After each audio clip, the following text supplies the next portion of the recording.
Bienvenidos a la sesión 5 de Derecho Civil. El día de hoy vamos a seguir avanzando con las temáticas que tenemos y que tenemos que ir estudiando, sobre todo como profesionistas en el derecho. Y hoy vamos a hablar sobre los bienes y derechos reales, avanzando un poquito más de la sesión pasada y los derechos reales en particular. Asimismo, vamos a hablar sobre la propiedad y la copropiedad. Primeramente vamos a avanzar en esta sesión sobre los bienes y derechos reales. Sánchez Cordero define a derecho real como el poder jurídico de una persona tiene de obtener directamente una parte de la totalidad de las utilidades económicas de una cosa. El derecho real se ejerce directamente sobre la cosa, teniendo ya la conceptualización de lo que es la cosa. Por lo tanto, el derecho es inherente a la cosa, de modo que no se extingue por la muerte del que la posee, sino que ésta subsiste y esto pasa a otro estado, que en el cual entra el tema de las sucesiones. El significado jurídico y económico de bien. El Código Civil, siguiendo lo establecido en el ordenamiento, los derechos reales serían la posesión, la propiedad, el usufructo, el uso y la habitación, la servidumbre, la prenda, la hipoteca, entre otros.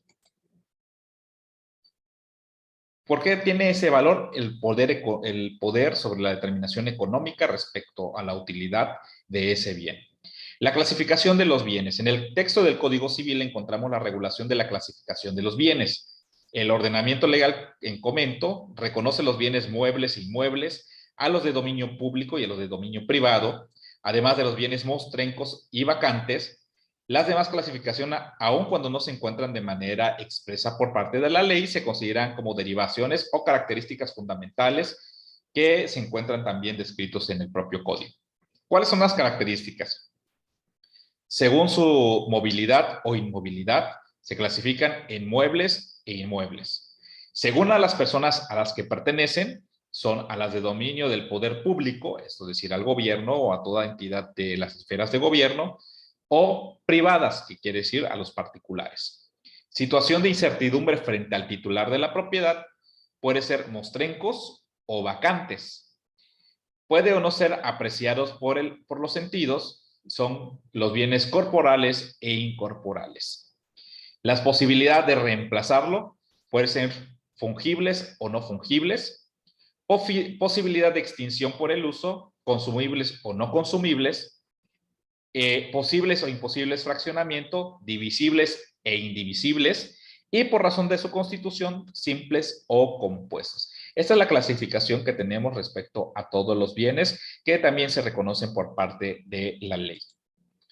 Vamos a hablar también en este momento sobre, en el caso de los bienes, de estos derechos, vamos a continuar viendo sobre todo que la propiedad de cada uno de estos ejercicios de las acciones que se realizan por los bienes en esta clasificación, vamos a tener la forma de su regulación. En el ámbito jurídico, bienes muebles e inmuebles, la principal característica de los bienes muebles que son estáticos, por ejemplo, los terrenos, en el caso de los inmuebles. En el caso de los muebles puede ser cualquier tipo de propiedad que pueda ser trasladado de un punto a otro.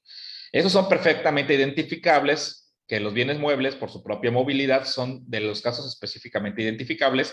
La fijeza del inmueble facilita la prueba de la propiedad, mientras que para el mueble esta prueba resulta mucho más difícil. Esto porque se tiene que aprobar también por un documento. En el caso, por ejemplo, de un vehículo, tiene que presentarse la factura. El dominio del poder público y la propiedad privada. En el dominio del poder público, que lo determina la propia Constitución, pertenece la Federación, los estados y los municipios, como mencionamos con anticipación. Y en el caso de la propiedad privada, estos son cuyo dominio pertenece legalmente a los particulares y se puede aprovechar sin el consentimiento de estos. Bienes mostrencos o vacantes. Los bienes mostrencos son los muebles abandonados y los perdidos cuyo dueño se ignore, mientras que los vacantes son los muebles que no tienen dueño cierto o conocido. Los bienes corporales e incorporales. Los incorporales son bienes inmateriales, como que no pueden ser tocados, pesados o medidos y que representan un valor pecuniario específicamente en el patrimonio. Sería, por ejemplo, los bienes de la herencia y en general los derechos. Los derechos también que se ejercen por la propia herencia o la sucesión o por una obligación, estos no se pueden medir, ni pesar, ni contar. Y los corporales serán aquellos bienes que se hallan en las esferas de los sentidos, que se pueden tocar o que se pueden palpar. Bienes fungibles y no fungibles. Los bienes fungibles son los que resumen en el primer uso de los que se hacen de ellos. Son los bienes muebles que pueden ser sustituidos por otro de la misma especie, calidad o cantidad. Los bienes consumibles y no consumibles. Los consumibles son aquellos que por su uso prolongado son bienes susceptibles de una sola utilización y son llamados también bienes de consumo. En el sentido contrario, los bienes no consumibles, por su consecuencia, estos tienen un uso mucho más prolongado. Bienes divisibles e indivisibles. Bienes divisibles son aquellos que pueden repartirse en partes y los bienes indivisibles son aquellos que si se fraccionan no servirían para el uso originalmente a los que estaban originalmente destinados. Bienes simples son aquellos constituidos por la individualidad orgánica unitaria, pudiendo ser suministrados no solo por la naturaleza, sino también artificialmente, mientras que los bienes compuestos son siempre creación del hombre. Esta es en la regulación que tiene en el ámbito jurídico. Los derechos reales en particular. El derecho real, como poder jurídico de una persona que ejerce de manera directa e inmediata, le permite su aprovechamiento total, parcial, en el sentido jurídico y que es oponible a terceros, es decir, puede hacer el uso, goce, disfrute. Sin embargo, también puede oponerse a una situación donde pueda tener alguna situación con terceros por la posesión. La propiedad no existe una definición como tal, porque en las fuentes romanas, sin embargo, se puede afirmar que el derecho de propiedad o dominio en el pensamiento jurídico romano no se entiende como la res incorporalis sobre un objeto corporal. Existe más bien cierta identidad sobre el objeto y la propiedad. Pero en la conceptualización en el Código Civil Federal comenta que el propietario de una cosa puede gozar y disponer de ella con las limitaciones y modalidades que fija la propia ley. El poder jurídico, el derecho real de su titular, ejerce directa e inmediatamente sobre una cosa y con exclusión de terceros, que le permite su aprovechamiento total en el sentido jurídico porque puede usarla, disfrutarla y disponer de ellas más que las limitantes que pone la propia ley y las modalidades que establezca esta. Ahora bien, los elementos del derecho de propiedad. Elemento subjetivo, ese tipo de elemento se encuentra representado por el sujeto activo o el titular de la propiedad. Y el elemento objetivo se dice de cosas que pueden llegar a ser objeto de derecho de la propiedad y sobre las cuales se puede llegar a ejercer derecho real de la propiedad. Hablando sobre su fundamento constitucional, el legislador, en el avance que ha habido nuestra normatividad de nuestra carta, la propiedad como garantía individual, poniéndola al cubierto de toda expropiación que no esté fundamentada en la utilidad pública, ha fijado las restricciones a este sujeto de derechos. Es lo que protegió la ley. En el artículo 27 constitucional dice que todas las tierras y las aguas comprendidas en los límites del territorio nacional corresponden originariamente a la nación y el cual ha tenido y tiene derecho de transmitir el dominio de ellas a los particulares constituyendo la propiedad privada. Las expropiaciones solo pueden hacerse por causa de utilidad pública y mediante indemnización. Es decir, que si yo tengo mi terreno por alguna utilidad pública importante que tiene que justificar el propio Estado, puede ser causa de las expropiaciones. Si no cumple con estos requisitos, aquí lo determina muy fijamente la ley, hacerse por causas de utilidad pública, lo tiene que garantizar el Estado de que se está realizando bajo esta situación.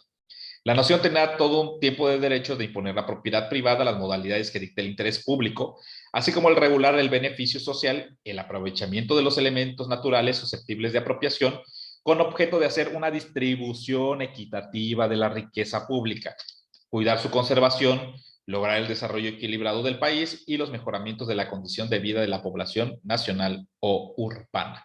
Aquí hay que tener muy en cuenta lo que menciona la ley. Causa de utilidad pública y mediante una indemnización. Las limitaciones del derecho de propiedad. Las limitaciones son expropiación forzosa y otras instituciones afines. Uno de los modos de la administración pública utiliza la adquisición de bienes que estima necesarios para la realización de sus fines. Las relaciones de vecindad.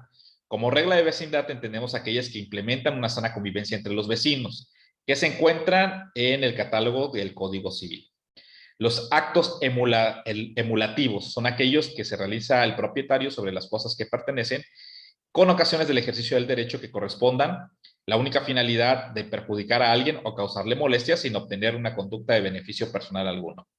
Las servidumbres públicas, las servidumbres que se realizan sobre determinado sujeto activo, sobre las servidumbres civiles, sino que se dirija a la colectividad. Eso es decir, que mi propiedad pueda ser un servidumbre de paso, por ejemplo, que por cuestiones de costumbre las personas logran pasar, se apropia como parte de esa parte de mi propiedad.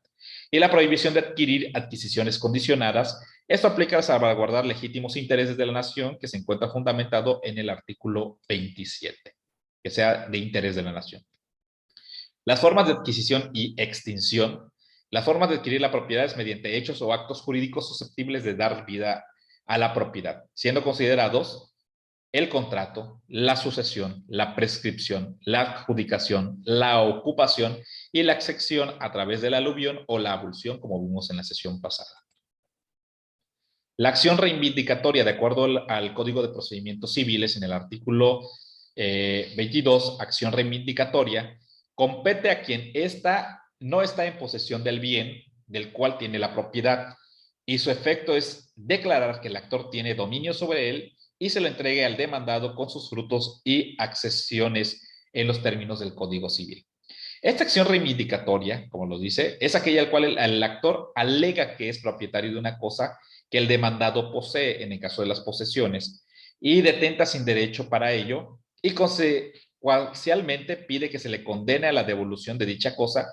Dicha acción en ciertos casos permite también la restitución al valor de frutos y gastos y la acción judicial que puede ejercitar el propietario de una cosa a persona que le poseen sin ser propietario. Es decir, que pueda llegar a una persona a invadir mi terreno y ese se declare como posesionario, pero no garantiza que tenga la propiedad. Yo puedo hacer la acción de que me devuelva mi propiedad, pero también de si lo labró o lo ejercitó, darme beneficio de los frutos y los gastos. La copropiedad. La copropiedad es una modalidad de la propiedad. Existen dos o más titulares de una misma cosa, y es decir que cosa pertenece a un conjunto de más copropietarios que tienen una cuota parte.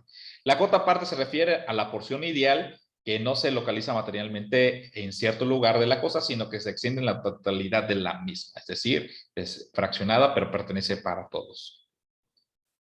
El concepto en el artículo 938, hay propiedad cuando, del Código Civil, hay propiedad cuando una cosa o un derecho pertenece pro indiviso a varias personas sin división material de partes. Hay copropiedad cuando una cosa o un derecho pertenezcan sin división material, que no se puede dividir, a varias personas. La propiedad, los principios que rigen a la copropiedad son sobre la parte ideal del copropietario de derecho privativo. Sin embargo, la ley también conoce el derecho del tanto. Otros aspectos importantes radican de que el copropietario no puede realizar ningún acto a disposición del objeto del bien si no tiene la anuencia de los copropietarios. Y finalmente, para que la copropiedad exista es necesario el consentimiento unánime de todos los copropietarios. Formas de la copropiedad, está la forzosa, que se encuentra establecida en la ley y se da cuando la naturaleza de los bienes no se pueden dividir o existe imposibilidad para venderlos. Y la voluntaria es cuando alguno de los codueños pide la disolución de la copropiedad, siendo que ésta sea posible. La constitución y extinción, el artículo 938 del Código Civil, hay copropiedad cuando una cosa o un derecho pertenece pro indiviso a varias personas que no se pueden dividir. Y el artículo 976 de la copropiedad cesa por la división de la cosa común, por la destrucción o pérdida de ella, por la enajenación o por la consolidación o reunión de todas las partes en un solo copropietario.